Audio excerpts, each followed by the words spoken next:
was 23 minutes. They locked in the Fredrin, the Khalid. They were one of the only teams yesterday to really rock the Khalid roam. We didn't see it that much pop up, and they were able to pull it off really well. They also had the Alice in the EXP lane. I mean, just a clean composition. Their drafting was good, and even in game 2, the draft wasn't bad. You know, you mentioned the Grok. What I have my eyes on for Ziggy, though, is going to be the glue. It's how he won game number 1. We saw the glue do so well in Shark's hand earlier, and we just keep on talking about how good it is, and I think it's going to be something heavily contested in this match. And possibly game 1, I think it could be a major problem. 3, 2. Yeah, I do think that the Freya pick and the Zushin picks are going to be banned. You know, that's what I'm observing from a lot of these teams. We haven't seen a single Zushin game. We haven't seen a single Marcel game. And actually, we've seen one Freya game though, right? One Freya game. Yeah. Game 1 of yesterday, Stamina. We've seen one Freya game. So, all right, there we go. We got a Zushin ban. How surprising, right? I'm telling you, it's going to sit permanently in the ban section. We don't want to see that whatsoever. That hero is a nightmare, especially for tanks like yourself, Ashley. Come on, you need to know that. Do you like going up against Jushins in your game? Here, man. Oh, kill her anyways. it's whatever. It's whatever, indeed. Whenever. Wherever. But yes, Wherever. permaban for sure. Yeah. Trex, here are we looking to see if Zultra get the first pick, you know, prioritize their own position, or are we still looking to go deep dive and you know, take out a lot of theory crafting over here with the draft? I don't know. I think we definitely see something big from, like I said, I think the glue could be, they first picked it last time. It's how they won their game. It's definitely something possible. Especially what's interesting is they banned the Marcel on blue side, which normally, like, prio bans are held off for the red side, because blue side wants you to, like, don't ban that. If you don't, then I get it. And a lot of times blue side gets more target ban potential, but with them banning out Marcel, it kind of switches things up just a little bit, and I'm excited to see what's going to end up coming through out of it. Seeing a lot of major picks. I don't think Eve is a prio ban for sure, so maybe that was the target ban that you were speaking about? Or the throwaway ban, right? Something to just kind of like, okay, let's see if we can save some space and force them to ban something. Yeah, what are we thinking, Kronos, on what to suspect Phoveus. as a ban? I'm a firm believer that Phoveus has got to be banned if you're on the blue side, because it's such a good pick to get on the red side when you're trading, right? It's whatever plus Phoveus is so solid. You can... It's such a massive frontliner. You're allowed to play full dive with it. You can go front to back with it. I was expecting the Boxer to come out on the red side, but you two kind of, you know, flipping it against IRO here. So what's this last man going to be? Kalea's open. Khalid is a great option that we've seen. Grok is another solid pick. Sora, Valentina. Yeah, leaving it open. Spoil for choice, Trex. I mean, it's definitely different for them. Yesterday, we saw them forced to just ban simple things like Jushin, Marcel, Freya on their side. The glue's still open. The Phoveus is still open, like you said. Sora's still open. A lot of options still on the field. U2 was able to get the Sora yesterday with their glue. It was left open by Leviathan for them. The Harley gets banned out. So yeah, a lot still on the field. We've got, like you said, Phoveus, Sora, Valentina. Do they just go for the Valentina pick up front here? I was thinking also the Valentina ban would be predictable and the right move, and there we go. The Valentina is picked up. I mean, the Valentina is not just to deny the Sora, right? You also get so much river control, to be honest. It's just so much damage being present with the Valentina. The utilities also present, so you add the Valentina can be paired up with what, the Khalid, the Grok, the Hylos. You automatically are able to get so much fast clear in the river. Add the glue to the mix as well. So I think Valentina overall, we can all agree in MCT AMER, north or south. I mean, we'll see the south tomorrow and the day after, but in the north, Valentina SSS tier? Yeah, I think Valentina right now, at least for us, it definitely is. On the other side, do we think we see what, like Phoveus Zitian here? Something simple. We've seen it in response to the Valentina in previous games. I'm not too sure on the picking Zeton up right now because I think Zeton usually does well Ooh. against counter engage picks. You know? What is that? They're not holding anything back. No holds barred. Go double marksman right now. Both looking pick down up two the guns. Valentina, man. Okay. I mean, you don't give out any ults there. I guess the ZTN can be dangerous because you also give over the Fury of the Phoenix, but you still have the easy one up front. Definitely an interesting pick. Sora's still open. Glue's still open. So many options. Is that a YSS though? Yeah, I love that. I like the YSS here, but he's gonna have such a difficult time against the Claude, to be honest. What was the second pick? Your team is The glue. Was The that glue the for glue? Soldier. Yeah, that was the glue, right? Okay, okay. I think wait. I think no, they it hurt. wasn't one. Fredrin glue. Yeah, I I think they hurt you. Why is this too? I know I'm. You guys All are right. No, Well, at least- we're not crazy. We're not crazy. Listen, at least I can't say I'm getting. All right, so with Harley banned out, do they just go for something like the? Ooh, Suyo's still open. Not great Suyo against the Fredrin though. I mean, Suyu would be a- so you're not for the Fredrin, but against the glue though. That's my thing. Yeah. Mm, The Noland. Or the Uranus. Sora. Okay, Sora, yeah. Oof. Okay, it's not bad. You spoke about it earlier, Trex. You said that there are compositions that can go against the Sora. We've seen the Sora work out against the Valentina. It's about how they can get control of the game early on. That's what you want the Sora to do, get that snowball going in your favor. So we're going to see that now. I'm just not a big fan of EXP lane Sora, I'm not going to lie. For me, it's Really? the gold lane. Yeah, the gold lane Sora is just so much cleaner for me. You know, like I in mean, the historically, I feel like the gold lane Sora has always done better. I Like mean, yeah, from of course. M7 to now, like historically, the gold lane Sora has been the stronger pick. Of Yeah, course. but you know how long it's been since M7? We're talking Yeah, but about also, but you can't MCT even flex North. it now. Like, at least it's good in the XP lane because you can flex it, but they can't flex it right now. So it's just an EXP lane Sora in the first half of the draft, you know. No, I'd say Sora is so good in the EXP lane because there's no one in the EXP lane that can beat the Sora. The only way you can beat the Sora is you kind of wall the Sora with the Uranus or with the glue. And in this case, they're kind of forcing this glue from the roam to go to the EXP to free up the space for these neutral objectives, to free up the space in the river. So I would say Origins or O-Rings are still cooking. I'm not gonna let that go, am I? You're not. It's okay though. I was still right. I mean, the graphic said I know. O-rings. It would just caught you off guard. I was watching that. I was like, wait, what? What's he talking about? Yeah. Ashley's like, what are they talking about right now? I'll send it to Rockband you does after. come You out can watch from the you retweet. too.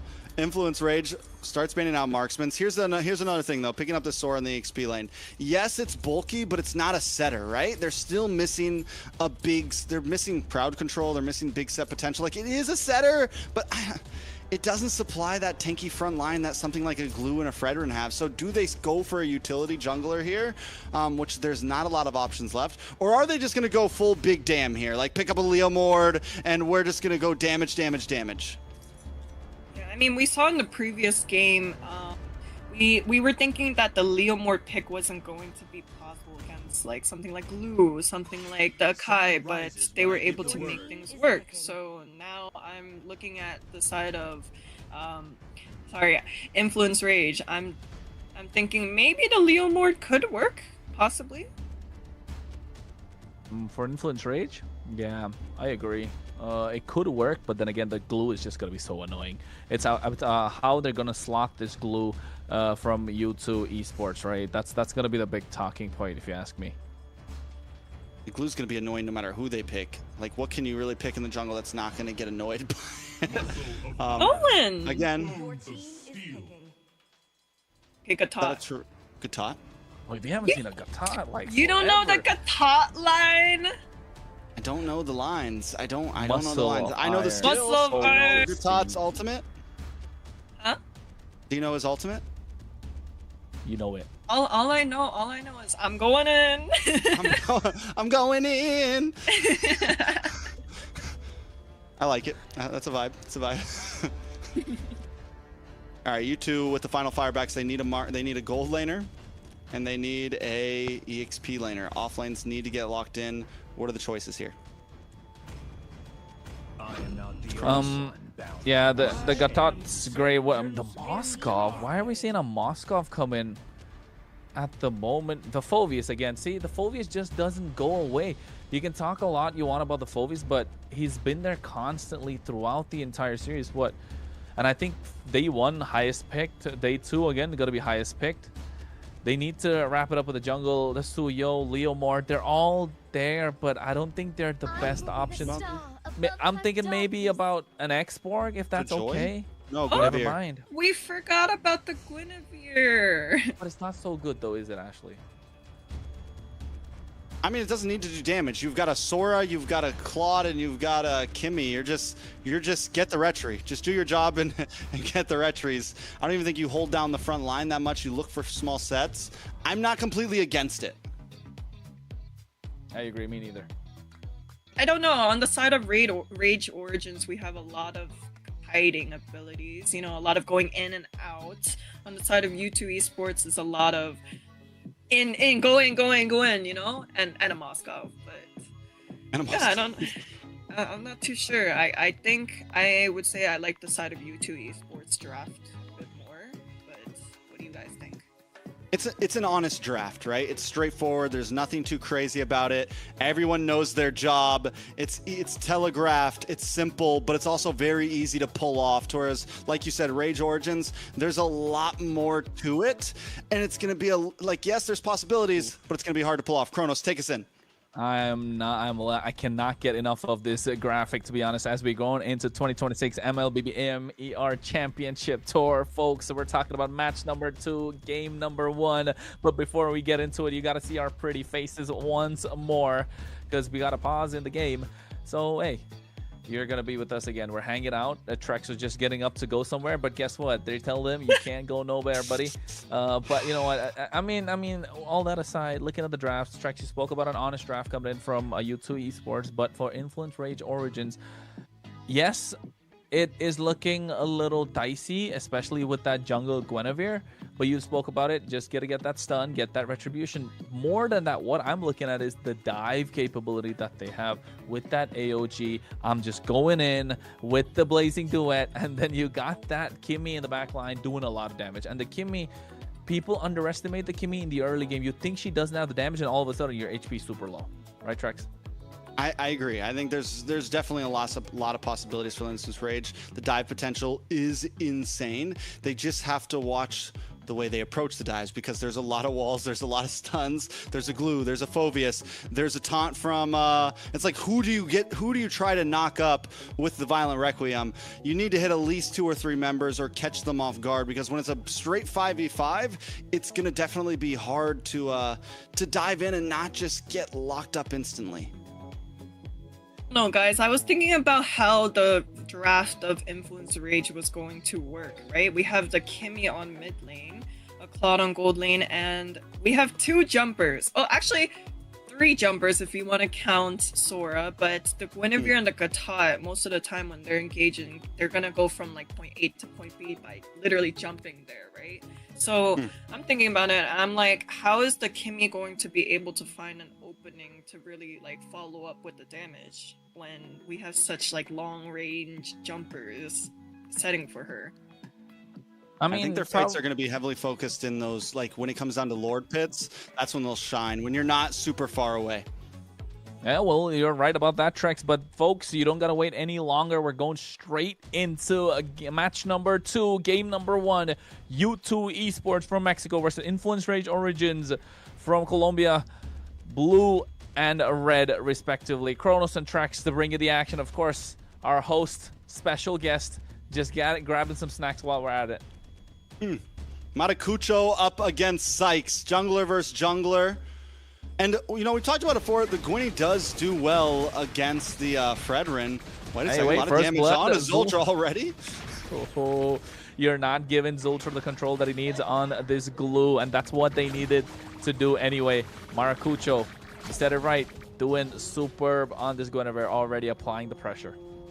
Yeah, and I mean, if Maracucho can find the right targets, can get onto Sykes in these pits, it can be huge. And if U2 Esports, like in this early game when they are more spread out, let Rage catch them off, like find little pickoffs, because there is lots of pick potential for Rage Origins.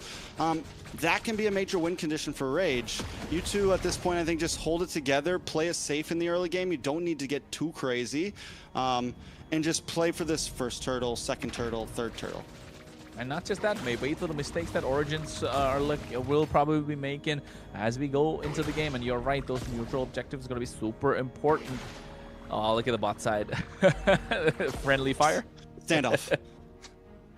Replic versus Plaga. We watched both of them have some amazing moments yesterday. Even though both these teams lost, Replic and Plaga both had some great gameplay in the gold lane. Yeah, I agree. And right now you can see already Zultra taking on low. He's playing with fire, a little bit four-man dive coming on at the same time. Violet Requiem able to secure that first blood. Yeah, this isn't a composition that you want to exactly get in their face. Zultra maybe being a little bit too aggressive. Ziggy does get vision on this turtle, but at that point, Zultra is going to be a little bit late, and you two might not be able to fight it. Yeah, and at the moment you can see, oh, Abraze's Rat drops down, but they get that Violet spatial migration and the retribution on point. Maracucho is having a great game at the moment. These neutral objectives, the turtle pits kind of dominated by Origins.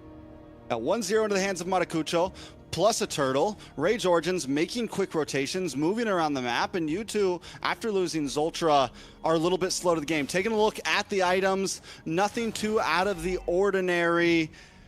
We do see Delika go for the Juggernaut a little bit early. Just pick up a pair, just regular boots, nothing too crazy. And already going into some other items, we'll probably pick up tough boots here, just to make sure that we're not going to get too stunned up when all of you two wants to jump down onto us.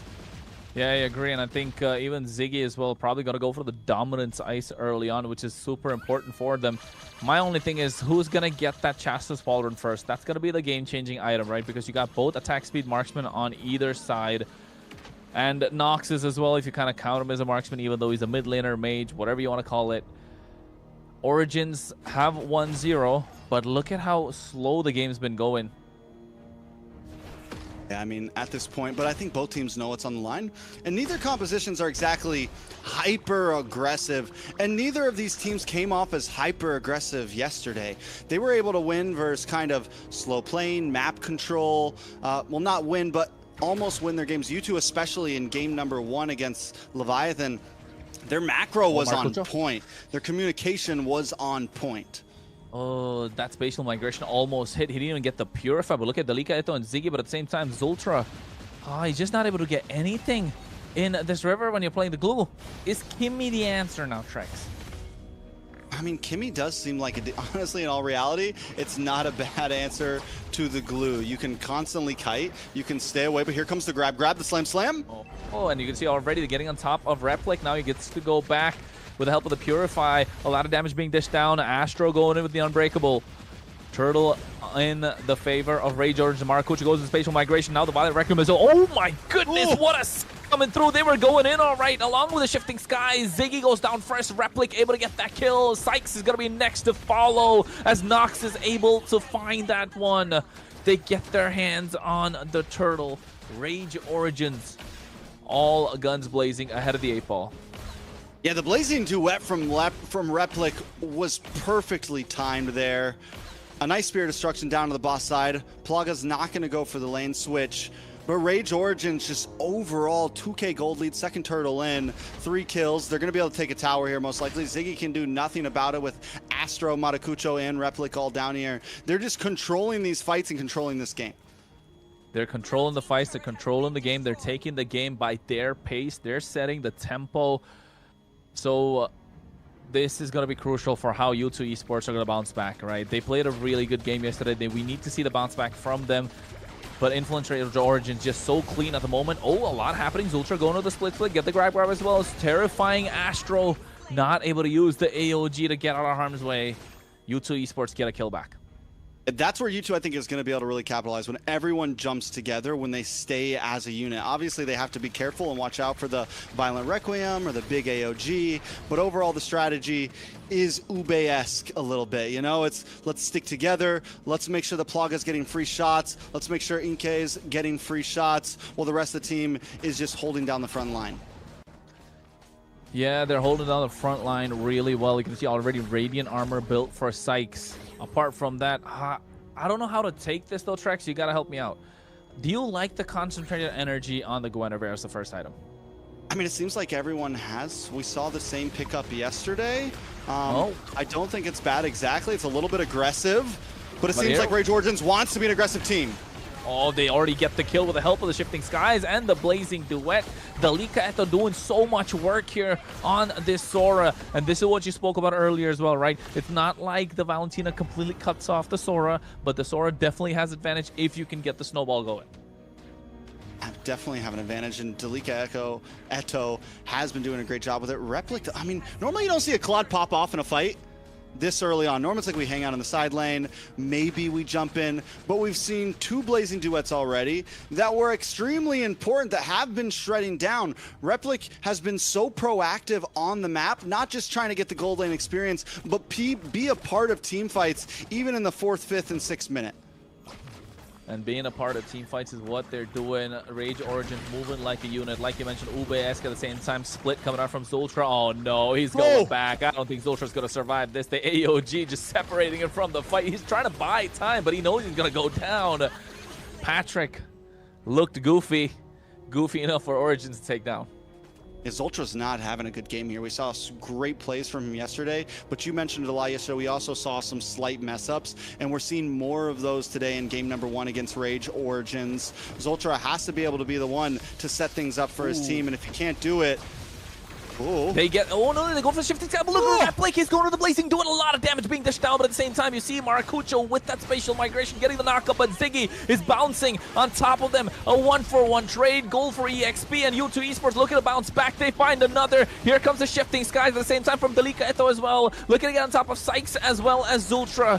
But Zultra finding the grab, not able to pull him back. This is the turnaround that U2 Esports were looking for. I mean, it's not a full turnaround, but definitely a huge step in the right direction. Can they translate this into a tower, into some more gold? Try to get that 2,000 gold lead down. They do get some map space. Maracucho is going to be back up, and Rage Origins are taking the loss well, at least. They didn't lose mid-tower. They didn't lose anything too major on the map, but U2, it's showing that they've hit a power spike now and that they can put out a fight. Plaga, 2-0-0, was able to get that final shot onto Replic after he dived a little bit too deep, and that's going to be huge in the hands of U2 Esports. If Plaga can continue on this pace, then the damage can finally start being unloaded. And not just that, one good thing, a saving grace you can say for Rage Origins at the moment is Astro getting the Chastis Pauldron, going to slow down the attack speed from Plaga, but is that really going to be enough? Yeah, I mean, the damage will still be there. Oh, and it's all going to be about who he targets. Yeah, Maracucho ready to go in the spatial migration. At the moment's notice, you can see Lord already taking out below 10,000 HP, and now they get the grab on top of them as well. Braze Rush comes down, but Retribution coming in with the Violent Requiem. What a dark wave at the same time. AOG all being thrown in, and SOD missing every single person. They get 2 members in the process. Rage Origins with the Lord and the advantage, but Plaga able to find something in return. Maracucho's been playing such a great game. From every single objective has gone into the hands of Maracucho, even the ones that U2 Esports are heavily contesting. Sykes tries to drop down that Appraiser's Wrath, but every time Maracucho still gets the retry over him, even when they're the same level. Maracucho is diffing him right now in the pit. Hey man, I told you about this. Maracucho's the one to watch out for in Origin. Said it yesterday, saying it today. He's the one that has more experience out of everyone in that team, and you can see why the spatial migration working out so well. Goes back in with Wild William, gets a knockup, and now Replic comes in with a Blazing Duet, gets another. 3 members down, double kill with the AOG to follow at the same time. That's 4, and now Origins are looking to go for the throat. They're gonna go for the end. Only Plaga left standing, no Purify whatsoever. The Lord is already down. He has to fend off 4 members, or rather 5, and it's not looking good as you Rage Origins get a wipeout, and they say it's to U2 Esports. What a match from Rage Origins. Knockup after knockup after after knock up there. The AOG to the Violent Requiem to another back-to-back. I mean, they were just all over the place. There was nothing that U2 could do at the end of that match. Yeah, I remember Trex mentioning somewhere along the line saying Ube strat, but on the side of Rage Origins, they had both Kimmy and Claude to Ube around. From minute one, we were able to see both marksmen be able to be active and alive in every fight, farm, and basically dominate the game. And what I really liked about the top pick was the ability to not only engage in every fight, but also we also saw him take glue back to, you know, the south. The south, but you know, I stand corrected. Thank you. I'm learning. But I stand corrected once again. This was most definitely our shortest game. Another one, yeah. That was First Lord End, right? First Lord End. So it had to be around 10 minutes. 12 minutes. Yeah, it was around 11 minutes. Yeah. Like that's crazy, guys. I don't think I've witnessed a 12-minute tournament game ever. Oh no, that wasn't even 12 minutes. We're moving. You saying you never got 12-minuted, Ashley? That's less than 11 Hell minutes, no. Okay, maybe 10 minutes 30 seconds, man. 10 minutes 30 30 seconds. That's what I felt. Yeah, that was because it was First Lord, and they got that Lord fast. That might go down as fastest game so far. And looking at some of these highlights, we're gonna see some things. And I mentioned it. Yes, U2 was going for the Ube, and one of the risks of that, like when you're that grouped up and you're up against such a heavy AoE composition that Rage Origin had, you got to be careful about how you approach the fights. And it seems like every time they grouped up, Rage Origins was ready for it with the knockups, with the shifting clouds, with the AOG, with the Violent Requiem, all to pair up with Replic, who can just come in and clean house. It was disgusting the way these combos were working on the side of Rage. And not just that, right? It's about layering those skills so well, the combos, like you mentioned, the timing of it all, and the fact that every time U2 Esports got a target and they were able to make it out with the AOG or even using the shifting skies is just not working out for U2 Esports. Just behind the 8-ball from the draft, and Rage Origins just knew how to capitalize, knew how to punish, has made it difficult. And Plaga on this Moskov there wasn't much room for him to, you know, farm up and be ready for late game because, you know, Moskov needs items. That's the one thing Moskov needs to be able to scale and really do well in the late game, but Rising Origins was able to basically have them on a chokehold and end in 12 minutes. Yeah, I mean, Replic from gold lane to gold lane, Replic was consistently the more proactive one. Plugga had a small moment of like, oh, are we going to see something here? Are we going to be able to pop off? And Rage Origins knew, no, that timer's not happening. We're ending this in 10 minutes. They could have ended it in 10:20, but they brought out the recalls, honestly, so it dragged on for another 15 seconds. And with that, we do announce the MVP. Nox 7-0-5, Kronos. Yeah, 7-0-5 on this Kimmy. We spoke about it, but we kind of made a face, right, when we saw that first pick in the draft alongside the Claude. We know they were locking in with those damage dealers, and spoke about it earlier as well on this Kimmy. You're really looking to see how the damage is there in the early game. It's present. It's not like it's lacking. Usually you have some mid laners that look to scale, but this Kimmy has damage from the get-go and scales so well if you have the right frontliner. You can see the positioning working out as well. Every time present in the fight, in the back line, pew, pew, pew, pew the whole time. And then a lot of damage just goes down. And all of a sudden, U2 Esports are like, hey, how is all this penetrating through all the front line? And that's what Nox was doing the entire time. Yeah, and fun fact